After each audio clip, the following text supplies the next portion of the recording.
following program is brought to you in living color on NBC.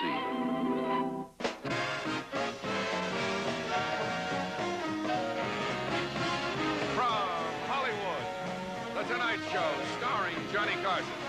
This is Ed McMahon along with Doc Severinsen and the NBC Orchestra inviting you to join Johnny and his guests, Joan Rivers, Earl Holliman, John Kidner, Carazini, and special guest, Mitzi, Gaynor. And now, here's Johnny.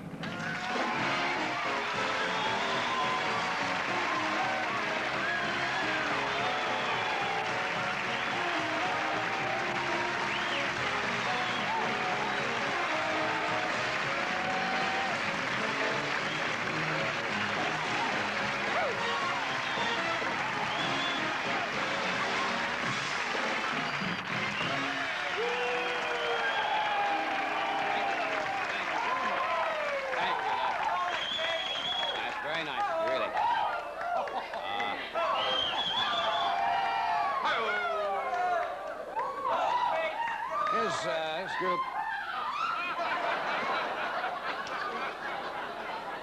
This group is higher than a kite.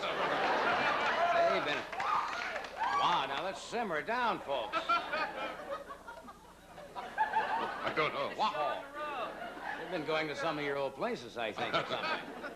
You sound good. You are, I don't know how many of you noticed tonight, but this group here in the studio is seeing in person the last show of 10 years of The Tonight Show.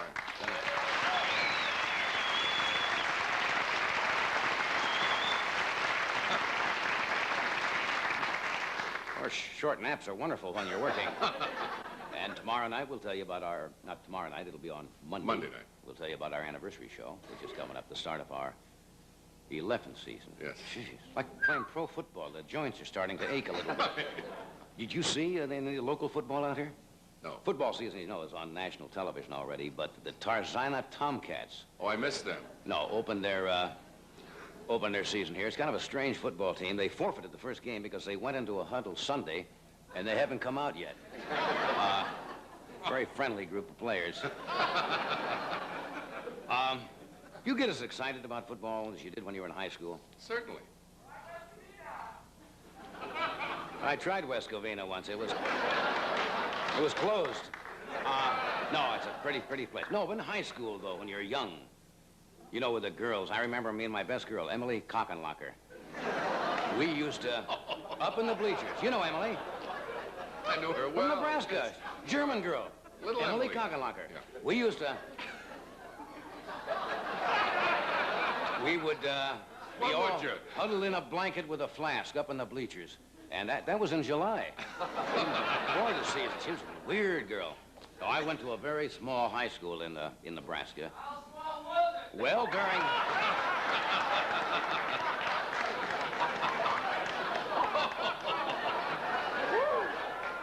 This guy's been watching the show too long. We got 40 million straight people. When I say straight people, I mean like straight men. I don't mean... That's a whole different term than when I was in high school. Yes, that's right. When you were straight as an arrow. What was I talking about? Straight people.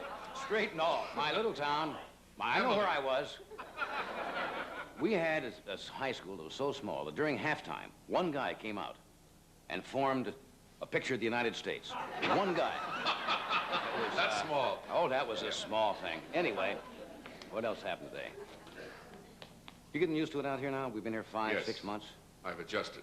Acclimatized. Hollywood churches are a little bit different, and don't write in. This is not an anti-religious remark. It's just, sermons are a little different out here. The priest said the other day, and so God rapped unto Moses. You heard that? Yeah, what a weird thing. I know. McGovern was on Fairfax Avenue yesterday here in Los Angeles. It's the predominantly Jewish section in that part of Los Angeles. And he's trying, you know, to really get with it. But it just doesn't come off. The people spot it right away. Some little girl said, would you like me to give you a knish? He said, yeah, but easy, just on the cheek. He said, I'm married.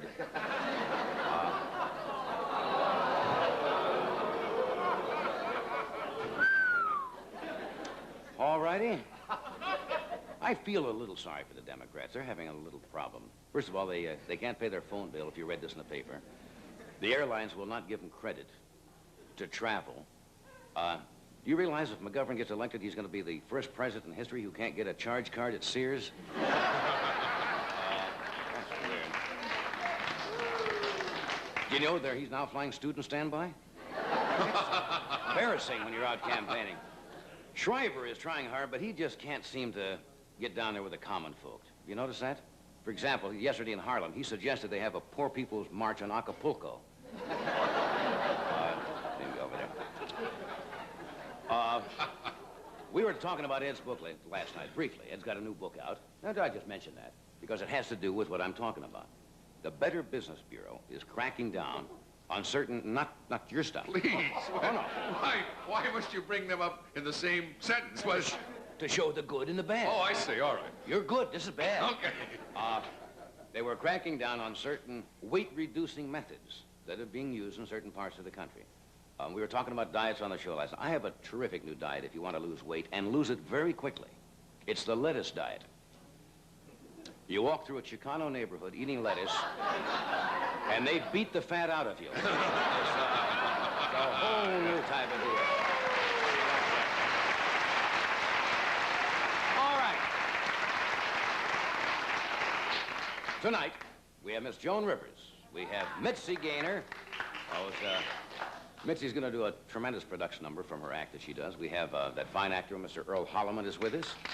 We have a gentleman who's written a book. It's called the Kidner Report. It really kids bureaucracy and government bureaucracy in particular. And we have the great Carazini is with us tonight, right here on our stage. That's something. Where'd Ed go? He's going to sell something. Oh, he's going to sell something. All right, we'll be with you in just one minute.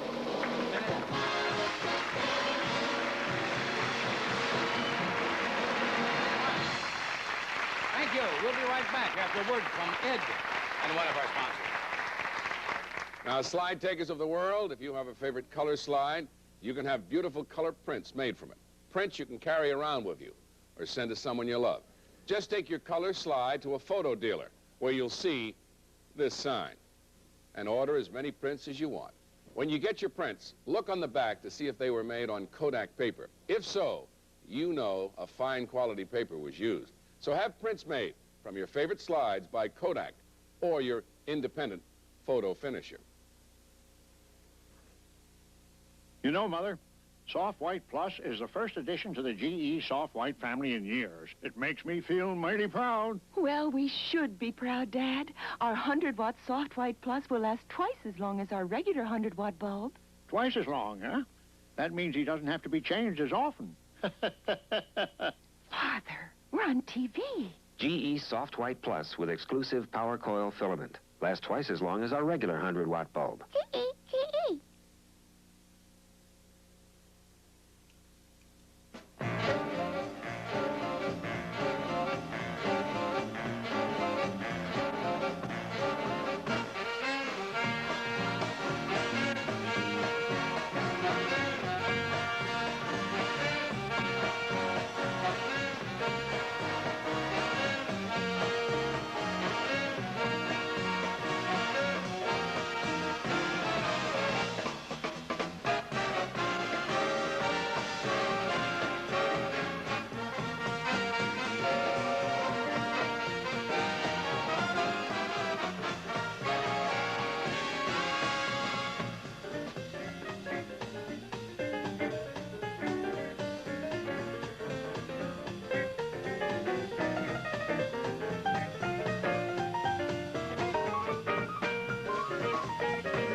Hi there.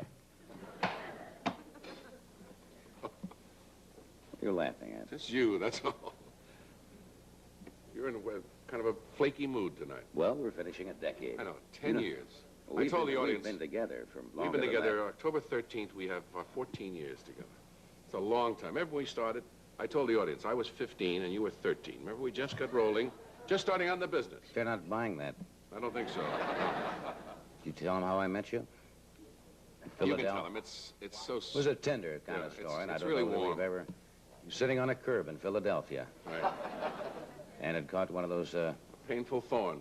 well, it was one of those things you stir drinks with. It what was it? Swizzle stick. Swizzle stick Yes. caught in your toe, and I removed it. And I licked your licked my face, and we've been friends ever since. And that's why I say, That's what I say. tomorrow night or Monday night is our anniversary show. Maybe we're belaboring the fact too much, but No, we we're have a not. lot of Keep it nice. up. We have a lot of nice people who are dropping by. I don't know what. It's not a performance type of show, although I'm sure people will get up and do something. But we have a lot of people coming in. Governor Ronald Reagan, Dean Martin, Jack Benny, Joy Bishop, George Burns, Jerry Lewis, Don Rickles, Rowan and Martin, Dinah Shore, Carol Wayne, and the president of NBC Television. If he gets out of school in time, Don Durgan will be here tomorrow night. So it sounds like. Or Monday night. I Monday keep saying night. tomorrow, on Monday night. Do you have anything else to report at all? That's it. Let's get rolling into the next 10 years. All right. This guest was with us before. There's never been anybody in the world who Hasn't hasn't been been with here us before, that's once right. before, sometime. We've never forgotten him. He does the most unusual and unique brand of magic. Do you remember Yes, what he sure. does? All right. I think you'll get a kick out of him. Would you welcome, please, the fabulous chain smoker, Carazini.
Good, good. We'll return with our guests right after we pause for this message. You'll see a lot of great meals coming out of your oven with this see-through cooking bag. Brown and Bag from the Reynolds Wrap people. It cooks meat tender and juicy without messing up pan or oven. Succulent pork roasts, juicy chicken, tender ham steak. And it's easy to use. Always shake a tablespoon of flour inside the bag, and it's ready for your favorite meats and vegetables. Follow the recipes that come in every box. You can't miss. Reynolds Brown and Bag for juicy meats with no oven cleanup. Renee, you didn't iron the shirt. Isn't it about time you stop putting up with wrinkled permanent press shirts?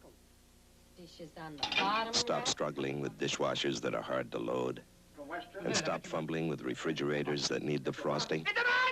Then stop in at your participating Whirlpool dealer displaying this sign. You'll get a good deal on a dishwasher, refrigerator, washer, and dryer, as well as an electric range, all of which can make your life a little easier.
We are back.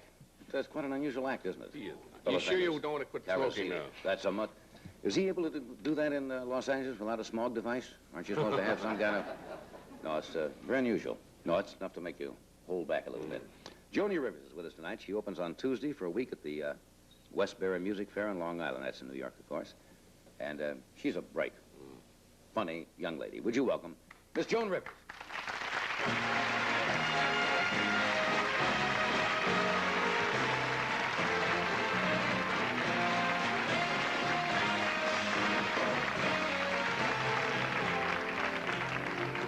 Right? That outfit? I've never seen you wear anything like that before. You wear that very well. That's Thank you, because you don't know I didn't know, because sales ladies out here don't help you. Don't they? You know, I had it on at the store, and I said to her, what do you think, would go with this? And she said, a bottle of cheap wine.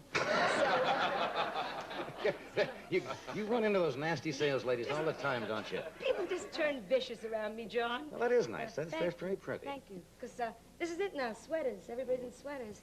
But, see, I still miss, remember I was telling you I miss the midi. I really do. The midi? The midi, look, it was easy to wear. Came to there, you only had to shave that far up. It was just, and then, unfortunately, hot pants came in. I looked like a gorilla in sweat socks. But, you just shave every other season that way and wait for them to go up and down. Or put little bows on. Do you like to shop when you go? That's You like to it's shop? Very attractive in Latin America that way. What? Most women love to shop. Do you like, or do you just run into trouble all the time? I haven't got time to shop. No. When I do shop, it's like the A&P or something. Right. And then that's not really like fun. You're pushing a kid who's eating the cookies before you bought them, and you're crazy. That's. I like to shop if I had time, because when you do have time, like I bought this, you can really pull yourself together, and I'm trying desperately. I don't understand that you don't like the way you look. Come on, I was going to have silicone shots put in, and that's, why not? Why not? You might, if you're going to have bust line, you might as well have it while you're alive, After you're dead, who cares? You had a good figure, so your grave looks like that. Forget it. Nobody cares. Nobody cares. No. Are you really conscious, you think, of that whole syndrome about the... Well, yes, John. Because look what counts. I mean, Raquel Welch, ba-boom, and that's it.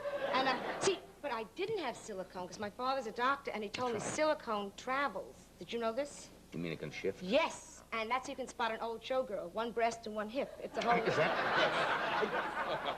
I didn't know that. Yes. That man is a doctor. That man is a doctor. If you're over 40, you go, that's it, $3,000. Yes, you have to be very careful. Would you ever go to something like that? Would you ever, you know, have something like that done? Anything. Really? Anything. Oh. I don't even care if he's not a doctor. If he just went to Tijuana for a week. I will try anything. Why not? I was an ugly kid. I'm trying to make up for it. Were you self-conscious when you were small? Well, see, you're very cute, so you probably were a very cute child. Oh, come on, cute. Oh, come on. You probably were very cute. Well. Yes. You know. No. Kind of cute. Little dimply, right? But I was a mess. Were you a bad news child? Bad news. People would look in the carriage and they'd say, oh, what a beautiful baby, and they'd spot me and they'd go, carriage. I mean, they just... My parents never told me the facts of life. They didn't think I'd have to use them. I mean, that's a mess.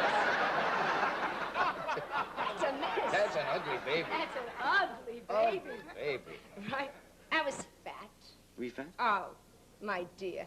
I was my own buddy at camp. I mean, it was just... To walk, I needed trainer wheels. I mean, it was just like a, you know... I can't believe that. I can't believe that. They'd go for a ride. They'd take me in the U-Haul it. I mean, there was no... No, they didn't. All right. I have pictures. I hope so. All right. 8x30s. We're going to take a break here. Sure. Then we'll come back and we'll tell some more of these truthful tales. Yes. Here's Ed with a guest who has a complaint about the show. You're kidding. Yes. Well, that's right, John. This is Tiger 6. Now, he's been our guest before, but just a few minutes ago, Tiger told me he simply doesn't understand why we always talk about Alpo beef. Why not tell people about his favorite, Alpo chicken? All right, Tiger, there's your Alpo chicken and chicken parts.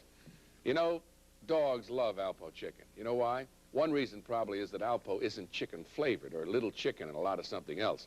Alpo chicken is chicken clear through, plus all the vitamins and minerals for complete nutrition.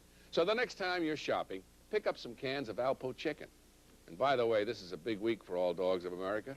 It's the 45th annual National Dog Week. A good time to stop and realize how much your dog means to you, how much love, loyalty, and just plain fun he gives you. So this week, give your dog something in return. Make this the week you introduce him to Alpo chicken. Happy eating and a big National Dog Week. Salute to all you dogs from Alpo.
we're back. Thank you, guys. Oh, yeah. Gee, they are swell fellas. We're talking with Joni Rivers. We have Earl Holliman with us tonight. Mitzi Gaynor, great Carazini, already has done his sing. And John Kidner, who's written a book on bureaucracy that's very amusing. We got on a kick the other night. We had Frank Buxton on, who wrote the old, we got into the nostalgia thing. And everybody started talking about when they were kids. It seems to be the season or the year now for nostalgia. Do you remember the first date or the first boy's name you were ever out with? When I say date, I don't mean just casual. I mean in a, like, he went, you're kidding. Oh, well, you know I was a late bloomer. That's right. You told me you didn't date early. Start, John. You know sorry, this. No, you hurt a person only too often, you know, then you stop coming on the show. But that's, no, I remember very, very, very sadly, John. Yes. Because I was living right next door to the girl who was the popular girl around. There's always one in every high school who's a stunner. High school. Grade school? Heidi Abramowitz. Who? Heidi Abramowitz. Heidi Abramowitz. My dear girl had knicker marks on her legs at 10. I can't tell you. She had underwear that said welcome written across it. No days of the week. No, Now just hello, guys. It was... No, but, you know, and the guy... Because certain girls have... If you're going to have sex appeal, you're going to have it from the start. I guess She was so. pinned so often. She was the first American to have acupuncture. It just... That's a lot of pins. Yes. Heidi Abramowitz. And I used to sit... Our kitchen was right... You could see their front door. Oh, next door yet? Yeah, oh, that's why I was very hurt that you mentioned this. Because I remember sitting with my mother, and, you know, my mother would say, it's all right, she's going to have to pay the piper, right? At 14, the piper was paying Heidi. I mean, there was no...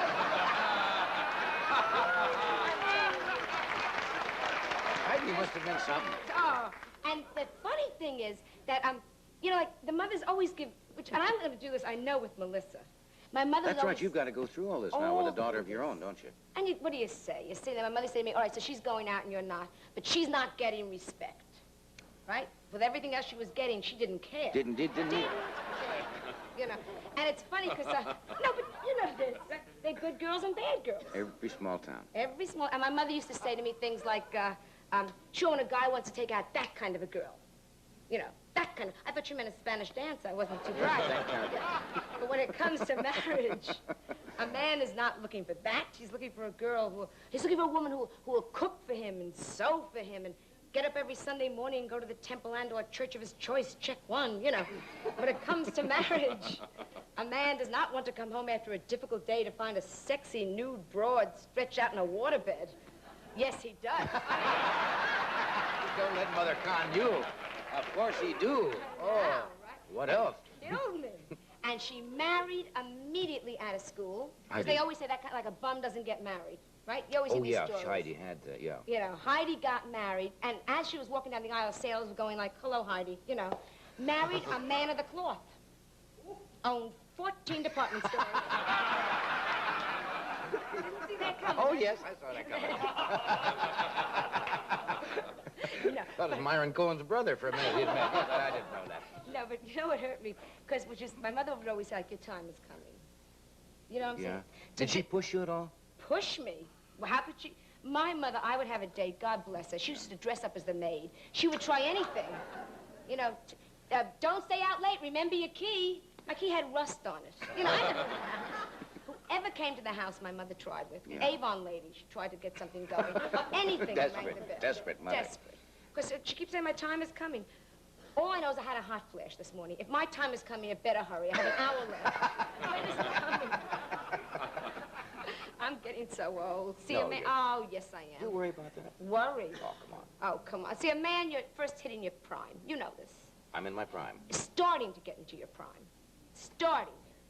Is that Yes. true? Oh, you know it, yes. Come on. A man is the most dangerous and exotic.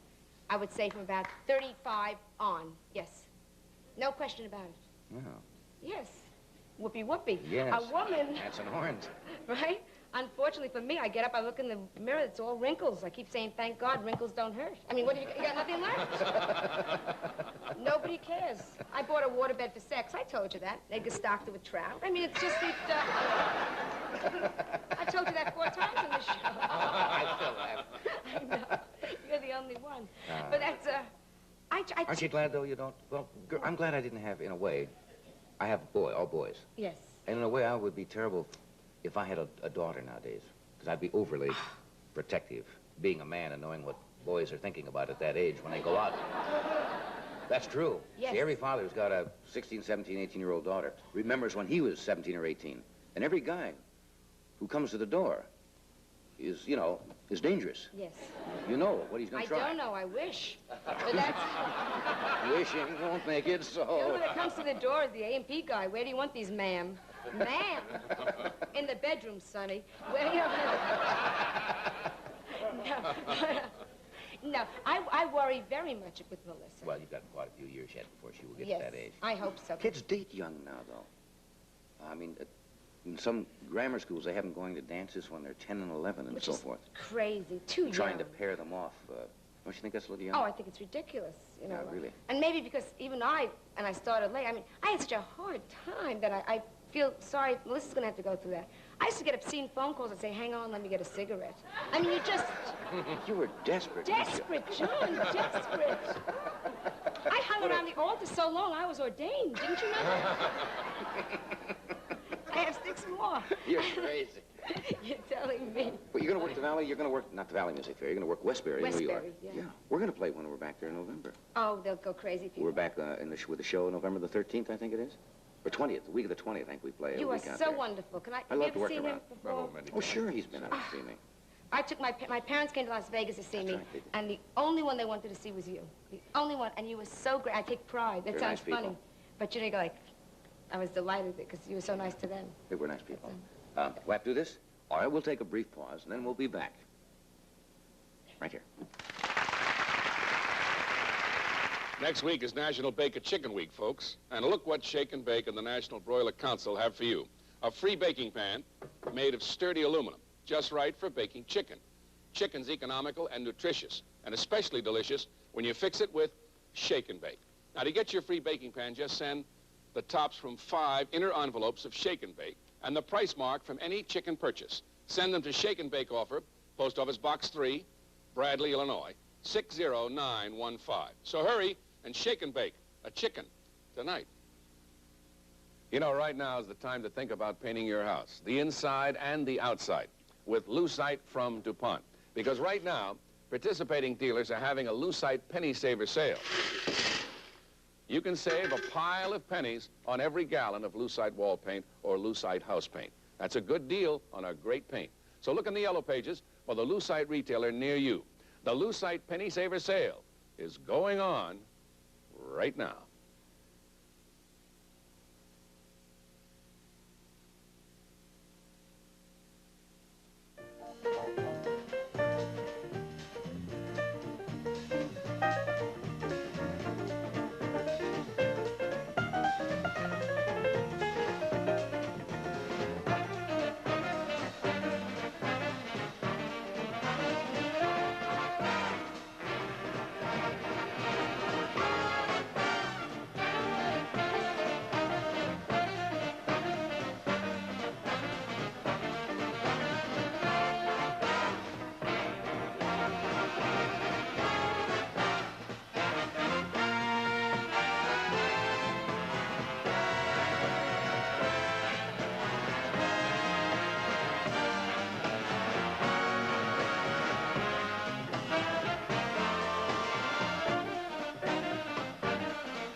One of the busiest gals in the entertainment business is Mitzi Gaynor. She travels and works all the time, and we're always delighted when she can be with us. And the last time she was on the show, she did a production number from her act. Get that fixed. Did a production number from her act, which she does in clubs and in concerts all over the country. And she's going to do another one for us tonight, I understand it. She opens at the San Carlos, at the theater, not San Carlos Theater, the Circle Star Theater in San Carlos, which is up by San Francisco, next Thursday. Would you welcome, please, Miss Mitzi Gaynor.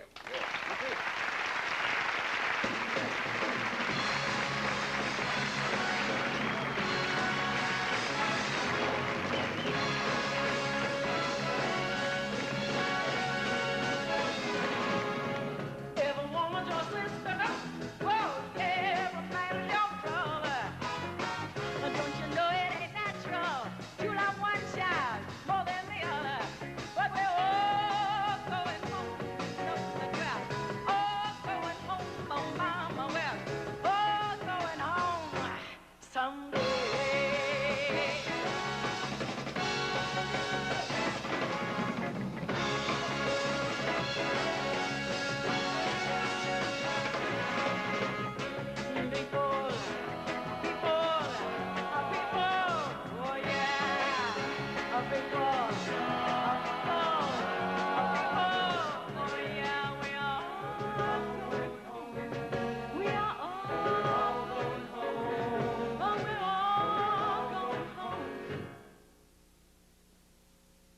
My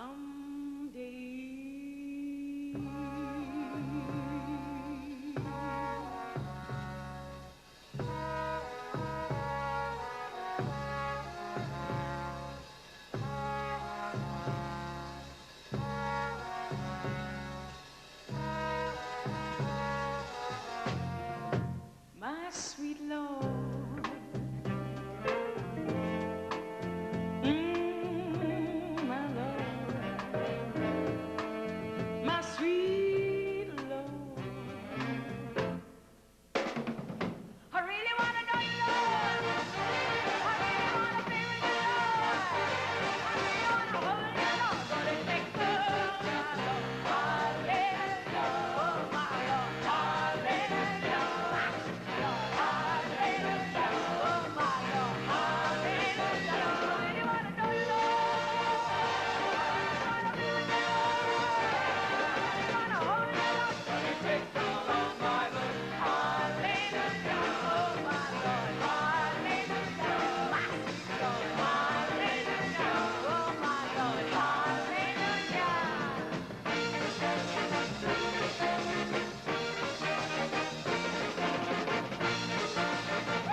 Thank you, Mitzi. Mitzi's gonna make a quick change. We're gonna do this, and then we'll come back and talk a while. Stay with us. Zoop, ba, doo, doo, doo, pop.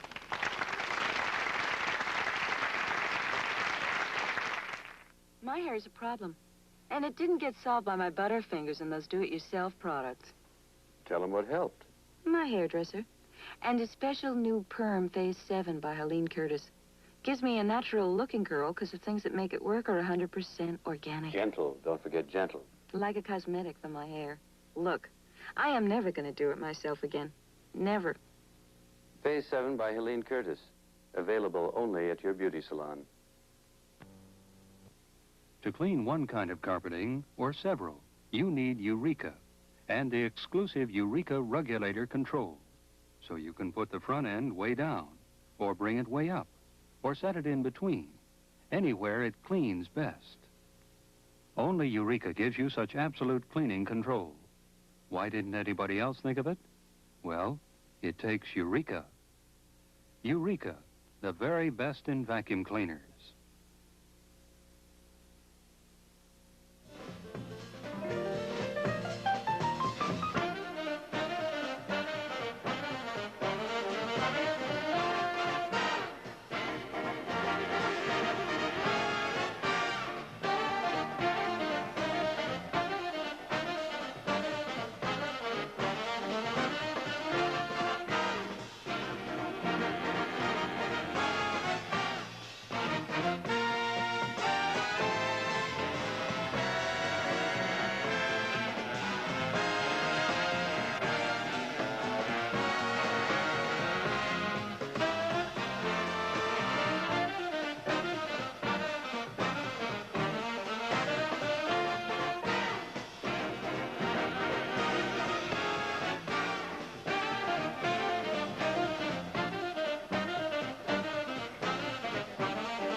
Mitzi change already?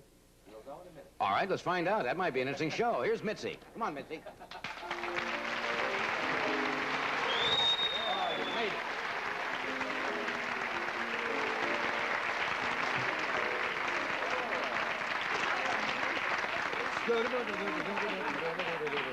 Oh, you're awful skinny, kid. Look awful good. How's everybody out there? Did you get your breath back? And it always amazes me when dancer and you sing and you dance and you finish a number and all of a sudden you can sit and talk. If I did that for 30 seconds, I would be in the intensive care at Cedars about a week and a half. Well, that's a whole lifetime But you're thing, used to you that, know, aren't really you? used to all that running around like a maniac-type lady. Yeah, that's And, you know, we had 2 minutes to change. I guess it was almost 2 minutes. Yeah. I could write a letter to my mother and have a cup of coffee. Isn't it true? Because backstage, the best show's backstage. Do you have people help you? Oh, my dear, I have all kinds of arms and legs are flying over the back. And, Oh. you thought I was on me? We should televise the change some night. I'd like to do A little backstage glimpse, folks, of show business. Really good stuff, Making the huh? changes. Do you, outside of dancing, do anything to keep yourself in? I jog. You jog? I jog, yeah. Where do I you like to jog? jog? Out here? Yeah, up and down Santa Monica Boulevard. You know where the bridle path is? Not recently. You know the bridle path, yes. Yes, I've been down there a couple of I know. I've been down there a couple of times.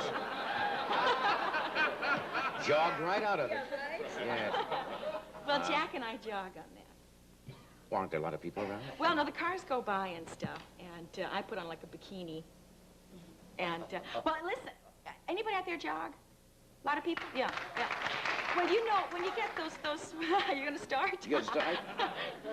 When you get those sweatsuits on and stuff like that, it all kind of hangs out when you run. Yeah. But if you jog in something that really kind of shows your figure, and you're going to have to run in front of people, all of a sudden you start running like this, and you've already got it made for You kind yourself. of hold everything firm and tight. Ladies don't wear girdles anymore, I don't think. Do they? No. Don't look at me. I haven't tested the others. Don't women wear girdles anymore? I don't think very many women do. I want to find out something. We don't want to embarrass anybody. We're not going to take any pictures of you ladies in the audience. Just jog. No men. Just applaud. Just applaud if you wear girdles. See? And now the ladies. No, that was very few. Very few. That's not going to make the girdle manufacturers very happy. Just what I was thinking. They're You're going to get say, letters. Yeah, right away. You're going to get letters. Well, they'll come on for equal time, I think. Right. I'm in the girdle. Something Do like you that. realize what this has done for my wife? Jogging is good, though, I guess. Didn't you used to? You do the Royal Canadian. the Lithuanian Air Force? No. Royal Canadian Air Force. Royal Canadian, I thought. There's jogging in that, but in place jogging. Yeah, We don't that's get very moved. hard. Yeah. My husband broke one of the muscles in his leg when he was jogging. It was New Year's Eve. That might have had a little something. Yes, Never it was jog on on New Year's Santa Eve. Monica Boulevard. Right. But it's funny, I run along in this bikini and a pair of glasses, and I put a sweatband around here, you know, like Yeah. Will Chamberlain, and a pair of socks and a pair of tennis shoes, right? And my husband has the outfit and so on and so forth, and I always start out ahead of him. I don't know why, but he said, and it's really funny, he said that someone said, do you jog? He said, yes, I do. He said, and don't people say anything when you drive down when they're driving down the street? And I said, well, I don't know, Jack, what do you think? And Jack said, they always say, who is that fat old man chasing that cute girl running down the street? But nobody Yeah, he stops to said- help, do they? No rescue. No rescue is in sight. Yeah. That keeps you... We were talking to Joni a moment ago about... Joan's got a marvelous figure. Oh, Yeah, she don't does. say a great She figure does. for She clothes, kids herself, really. but come on. No, Come on. Come on, let's hear it for Joan.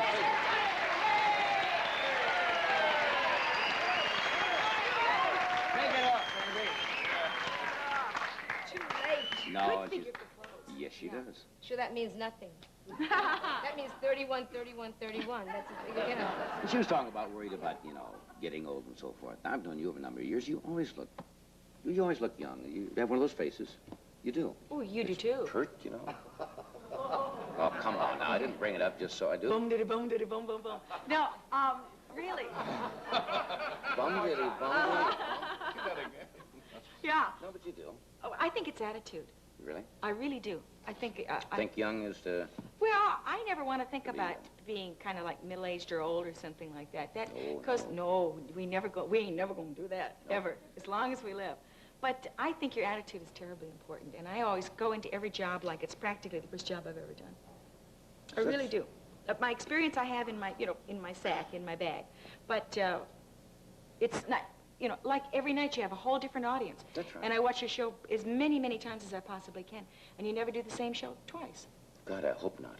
Oh, you'd go crazy, wouldn't you? Yes, you'd go bananas right here. So you must think young, Joan. Yes, I Think tried. attitude. But you got a baby, a little tiny baby. Yes. How old is your baby? 19. No. I really went for that. No. Yes, you did. You I walked really right think into young. that. I blow bubble gum. My own way. Little things like that. Did you start out to be a dancer? You wanted to be a ballerina I wanted to once. be a ballet dancer. Ballet? Oh, yeah, I really did. I studied Classical, ballet for a I mean? Oh, yes, with the hair part in the middle and the bun in the back.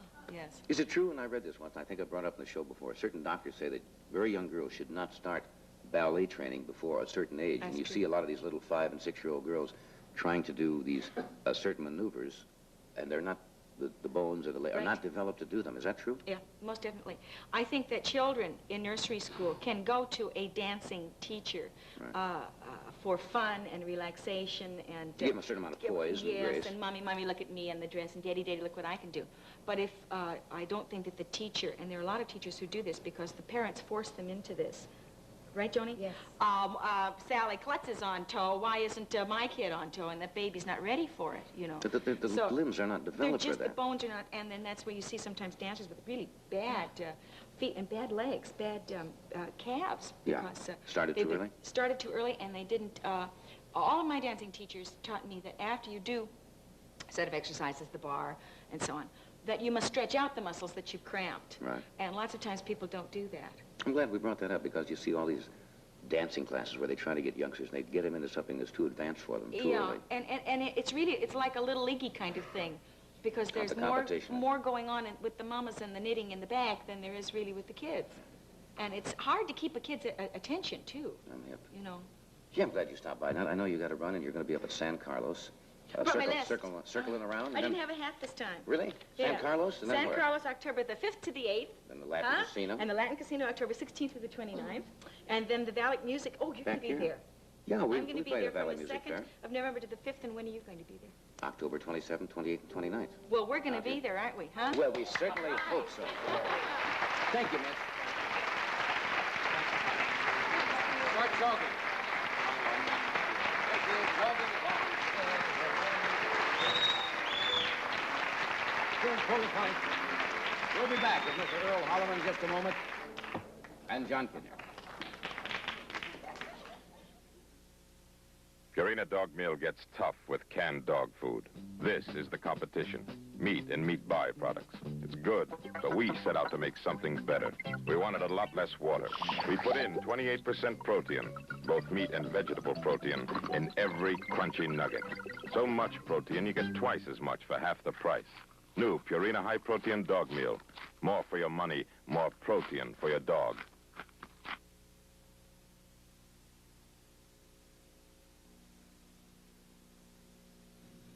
Look, there's really one important difference between new Totem man-size sandwich bags and baggy sandwich bags. And it's very simple.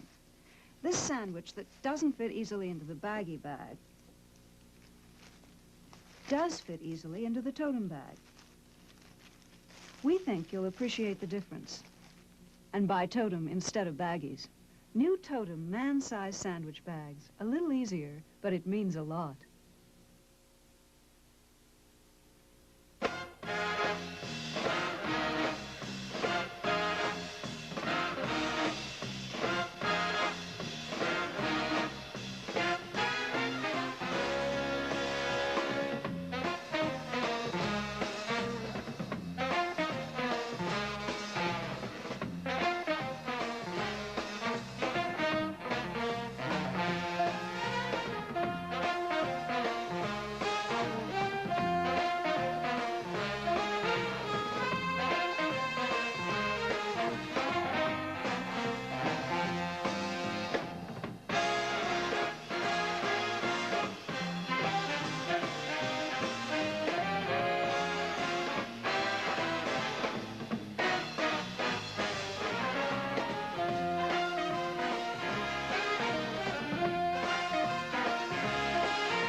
Travel arrangements provided by United Airlines, the one airline that can say your land is our land.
My next guest.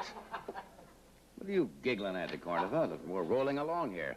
He's been with us before. He's appeared in over 25 motion pictures, and at one time or another, I think Earl Holliman's probably been on almost every major dramatic television show. His most recent film is the Disney production of Big Enough. He normally does not do talk shows at all. I think he does them against his will. But he's a charming guy. Would you welcome Earl Holliman?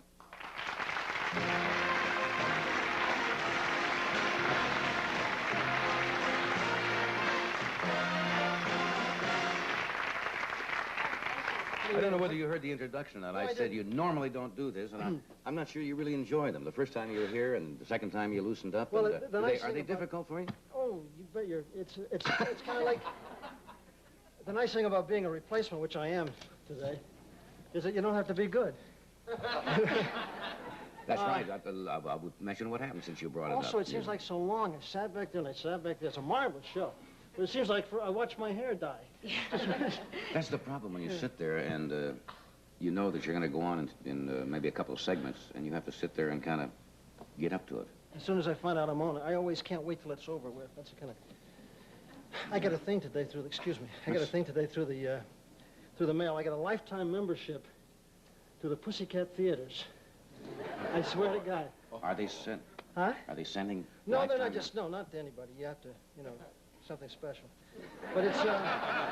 I'm not plugging this particular theater, but aren't they the ones who show adult films of an explicit nature? Only adult. No, not that explicit. Sexual freedom now. Things like that. Well, that's pretty explicit, isn't it? But, you have to be accompanied by a registered pervert to go to that. No. I don't. Oh, I see. No, I always I thought how much fun that would be. I've been accused of doing them, but you know, because you never see don't always see the faces. Right. But with my luck, if a porno movie director ever called me to do a film, it'd be for a hand insert. Just a close-up model hands. Well, that's show business. Anyway, we're moving along, aren't we? You played so many westerns and war films in your career, right? Yes. You almost got cast for a while. Almost got cast for a while? Typecast. Oh, typecast. The tough sergeant and so forth in all the war movies. Did that bug you for a while? Did you want to break out of that? And I tell you what I'm doing now. I'm David Craig, the guy that marvelous teacher that Alexis Smith credits for her, partially for her success in Follies. I'm studying with him, and he's fantastic. Singing coach. Because that's right. That's what I'm going to do. Singing and dancing, and I'm having a ball. You want to be Fantastic the male Mitzi Gaynor? The male. I almost wore that same dress. That would have been terrible. Yeah, that's what I'm working at. You really are. The time of my life. Yeah. It's a Have you ever sung in a film? In 1963, I just finished a Western series called Wide Country, in which I played a rough, tough bronco bucking horse rider. And I wanted to do a musical. I said, I sing and dance, you know, a bit. So somebody said, well, he's a cowboy. We'll put him in a Western. He can sing Curly in Oklahoma. Now, that's the hardest, that's the hardest thing ever written for a guy to sing. You start out with, oh, what a beautiful morning. Then you go into Surrey with a fringe on top. People will say we're in love. Poor Judd is dead in Oklahoma. Yeah. So I went up to Sacramento to do this thing. And it was so nervous. You think I'm nervous now. The opening night, well, first of all, they had told me, they said that Lloyd Bridges had come up there to do his first movie. Excuse me 1 second. There's a gnat flying around here that is driving me absolutely crazy. No. Get your own show. Excuse me, I didn't mean to interrupt, but he was right between our line of sight here, and you were talking, and I'm going like this, which is rather disturbing. You always go like that. You thought I was a little weird, didn't you? So anyway, you're up to Sacramento doing this. I'm up at Sacramento, and they said, now, you know, a funny thing happened to Lloyd Bridges the night that he opened Guys and Dolls, when he went into his first big number. Suddenly, out of nervousness, he started singing it in a whole key higher than he learned it in. So this stuck in the back of my mind, you know. Oh. Well, opening night, I had said to him, I have a great idea. I said, you know, it's Curly, let's come in on a horse. I'll come in and riding a beautiful horse. Make you you know, feel more because the first thing that happens, you know, is Curly a cappella starts singing, oh, what a beautiful morning. Yeah. Well, they play the overture, opening night, they play the overture. And the conductor goes, da, da, da, da, da, da, da, da, da, da, and suddenly the spot comes on, and here I am, up on a hillside, on the back of this beautiful, beautiful Appaloosa, must be 20 hands high, beautiful thing. So I'm supposed to sing, there's a bright golden haze on the meadow, and I get that far, and I think, oh my God, I'm in the wrong key. So, I mean, what do you do? Well, I stopped. I'd say giddy up.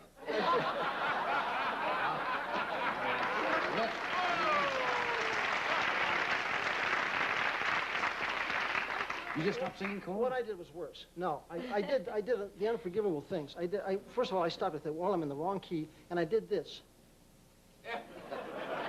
The conductor couldn't believe what he was looking at. It was like a quarter of a mile away, and he's looking at me, and I'm going like this. And so he turns to the orchestra, and he goes, da, da, da, da, da, da, da, da, da, da. And I was right. I was in the right key all along.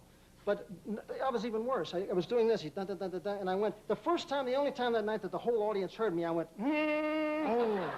Oh, what beautiful.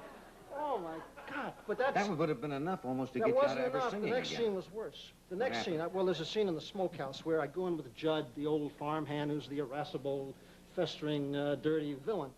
And I'm trying to con him into hanging himself. You know, Curly kind of cons him into hanging himself, sings, poor Judd is dead, and how much we're going to mourn him when he's gone.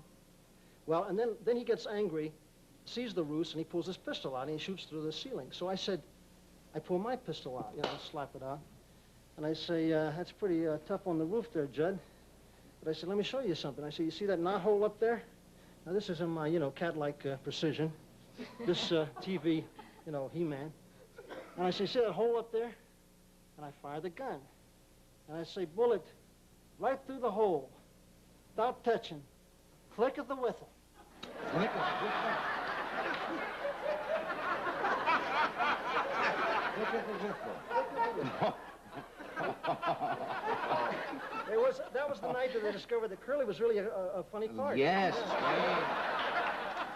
The horse got all the reviews in that. Oh, boy, the villain got the reviews. And you didn't think that would have been enough right there, a musical comedy to cool it for you? Well, it cooled it for a while. That was 63. Yeah. Have you got... yeah, 9 years.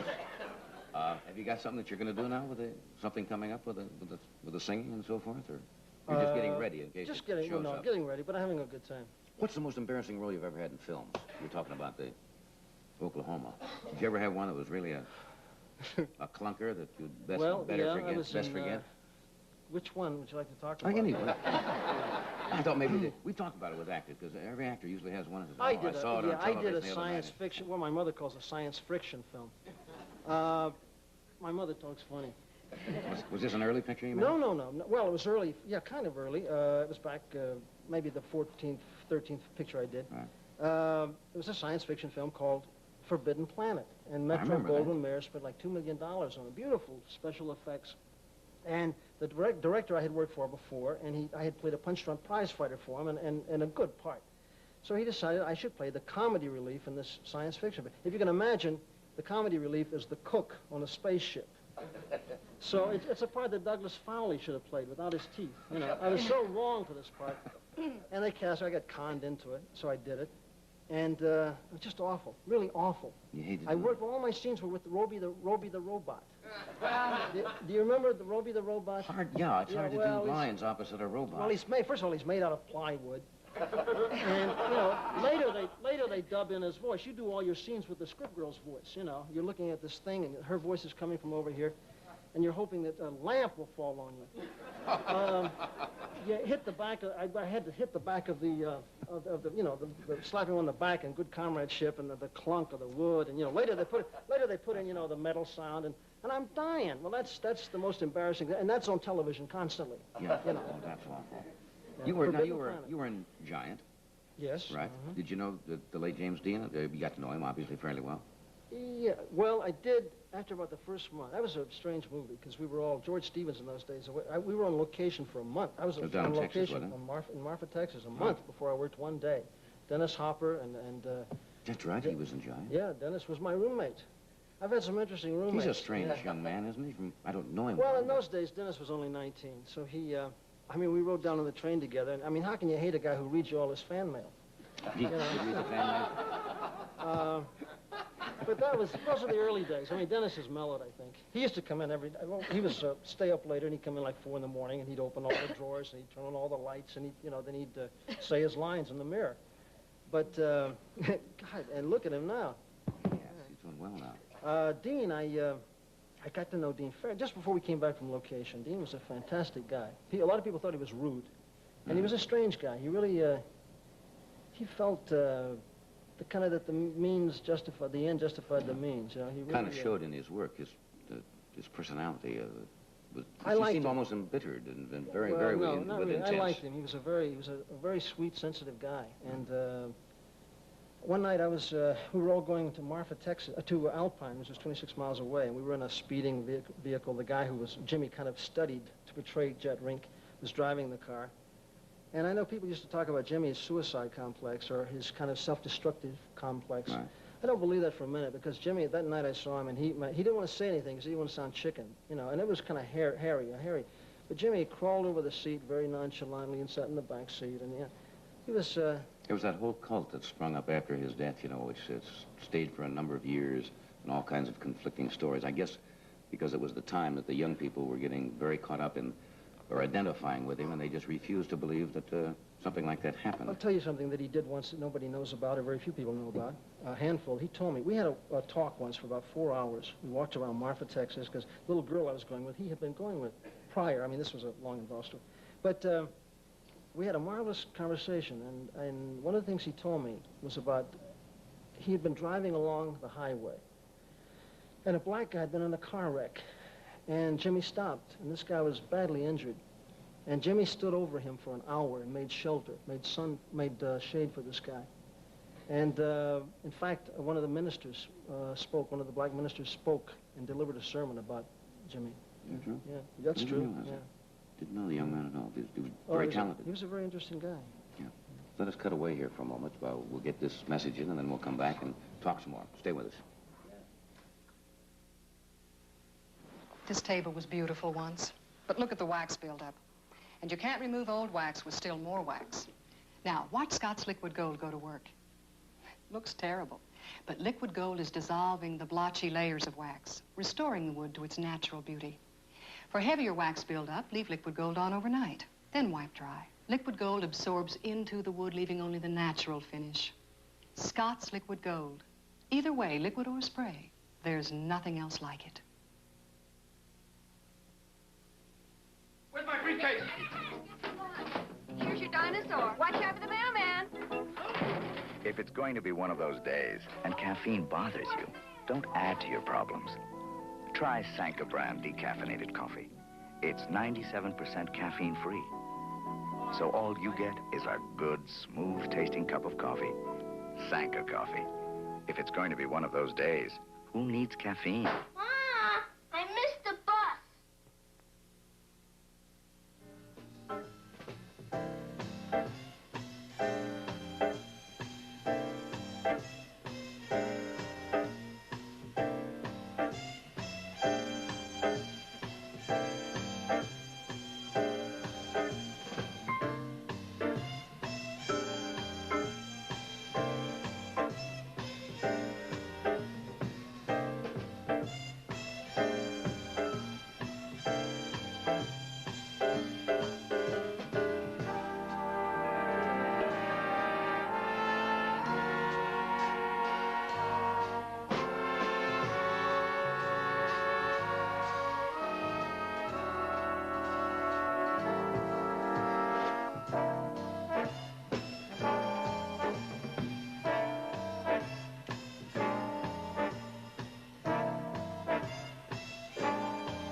Here's an interesting book called The Kidner Report, written by a gentleman who's been a long-time government bureaucrat, and kind of gives the inside look at the bureaucracy that runs our country. It's called, as I said, The Kidner Report.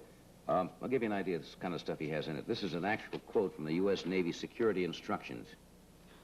If you've been in the service, you'll understand this kind of gobbledygook, I think they used to call this. Classified material will be considered lost when it cannot be found. Does that sound like the service? Here is bureaucrat John Kidner. John?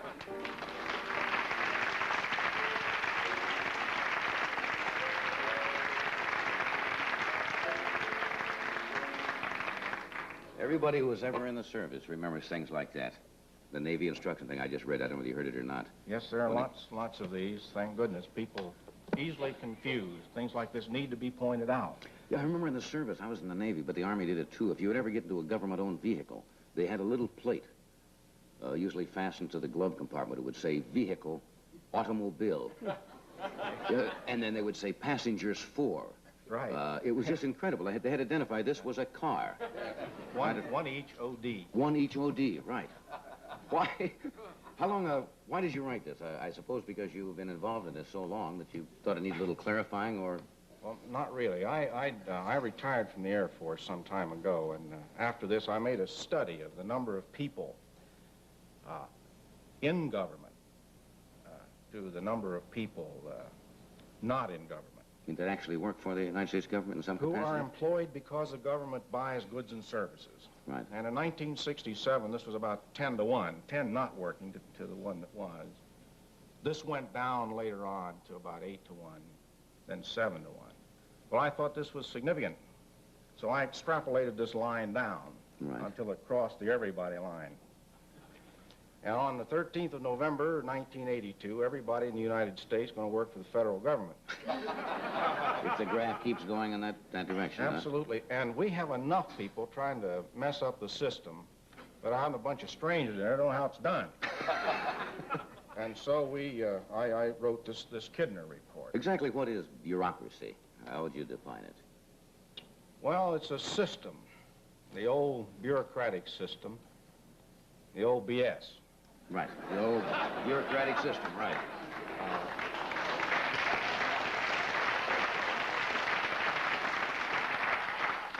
It's a way of getting things done automatically without having to think about it.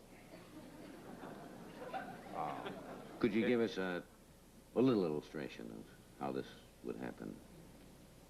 Yes, when I came here tonight, I filled out 14 forms. You've answered the question. And I didn't get a chance to read any of them. I don't even know whether they were proper forms or not. I just signed them. This is a form fetish nation, isn't it? Yes, and this, incidentally, is my specialty. Forms? Formsmanship. Are there certain... Who makes these forms up for, say, the government? Formsmen. Formsmen. We have a dedicated corps. Dedicated corps of formsmen. You see, you don't just sit down and put a bunch of questions on a piece of paper. It's like, if you want to teach a mule to do something, you treat him kindly, right? But to get his attention, you hit him in the forehead with a 2x4. That's right. First, you got to get their attention. Right. Well, this is what you have to do when you're asking people to fill out a form. Otherwise, they treat it with considerable disdain. So there are a number of tenets to preparing a good form in order to get the people's attention. And, for example, one of them, you ask a question, but you don't provide enough space in which to write the answer. Good. This makes him think. Then next, right after that, you ask him a question and you provide 4 times the amount of space needed. This makes him wonder what he did wrong in the first place. That's so true. And then you always ask something that he can't remember. He has to do some research. I mean, what was your identification card number when you worked in a textile mill at the age of 16 or 17 or 18? Didn't the questioner really throw them off? Right. And then finally, you put a warning. Answer every question in this block, in this space.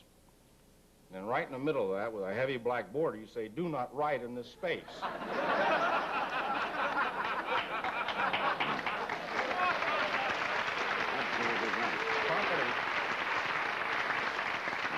So you see, there's a lot more to it. It's just not sitting down and making out a form. This takes a lot of depth and insight into this. Absolutely. Because we'll follow up on this.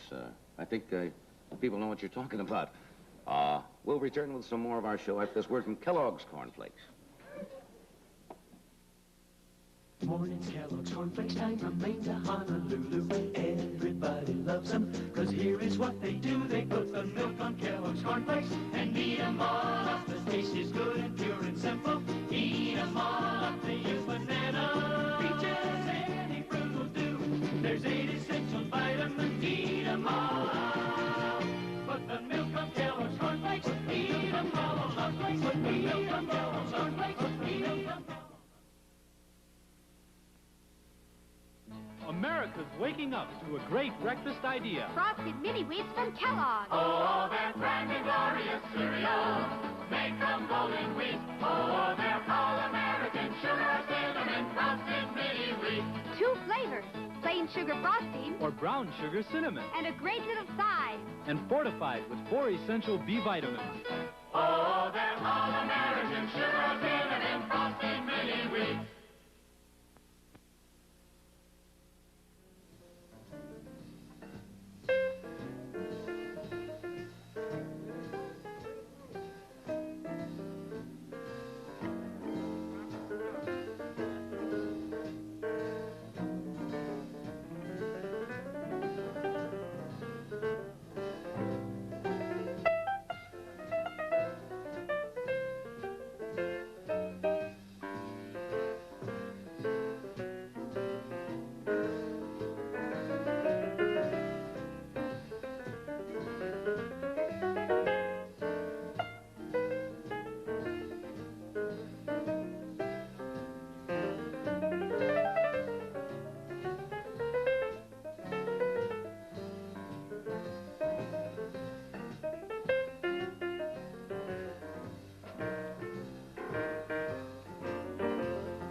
talking with John Kidner, who has a very satirical book out about bureaucracy. I just opened a page here at random.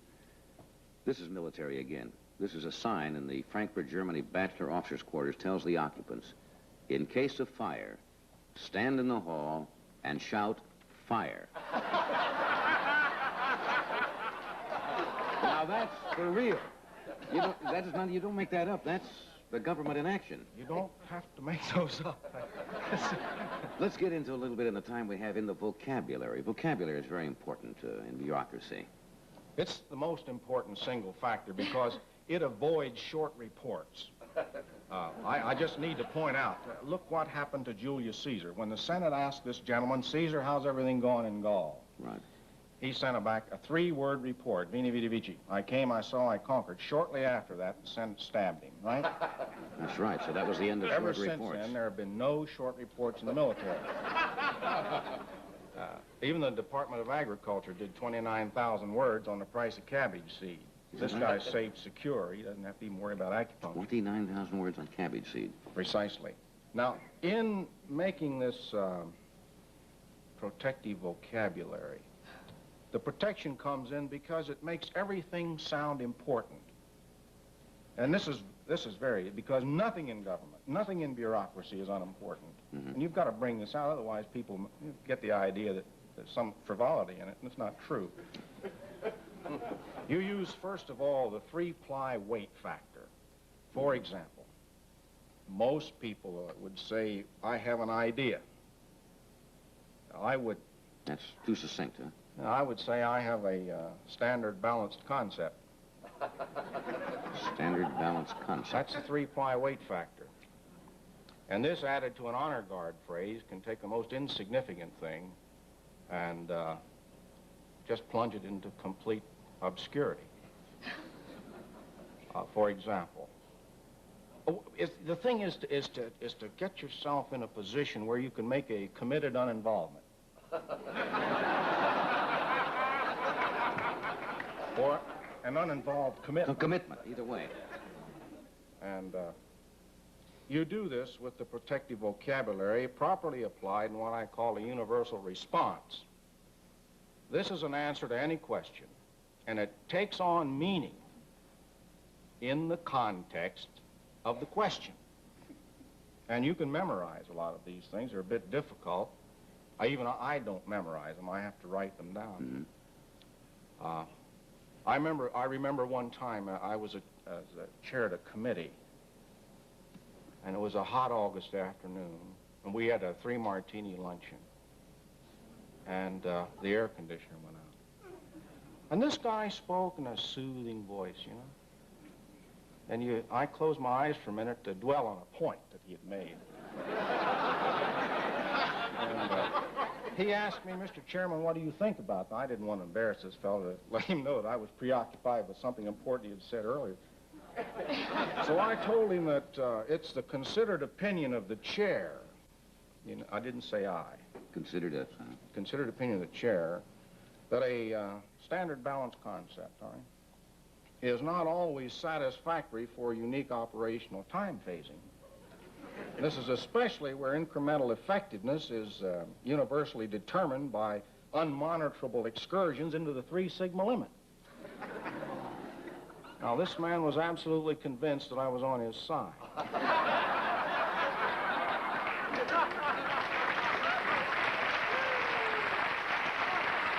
That's the response. That's the universal response made up primarily of 3-ply word factors. That's a base word, which you modify with adjectives or whatever. Yes, and I keep 3 columns of these. Any one word can be mixed with any other word and added to the third one. It doesn't matter. The relative, correlative factor or something like that. You've got it right now. That goes with those forms I filled out. Absolutely right. We have to take a quick break. We're going to come right back. Unrelated.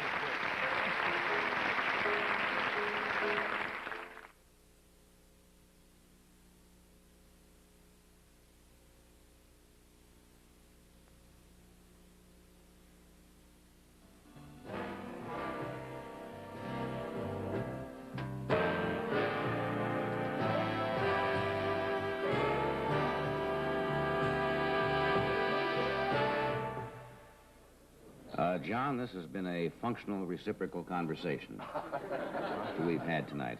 That's the way you work the three-ply. Make up your own choices or parallel monitored capability. It's a very clever book called The Kidner Report, and I thank you for being here. Thank John, you, great sir. I pleasure. appreciate it. Earl, thank you for being with us. And Joni, we'll see you soon. Tomorrow night we have, or Monday night, the anniversary show. We hope you'll be with us then. Good night, everybody. Thank you. This program was pre-recorded.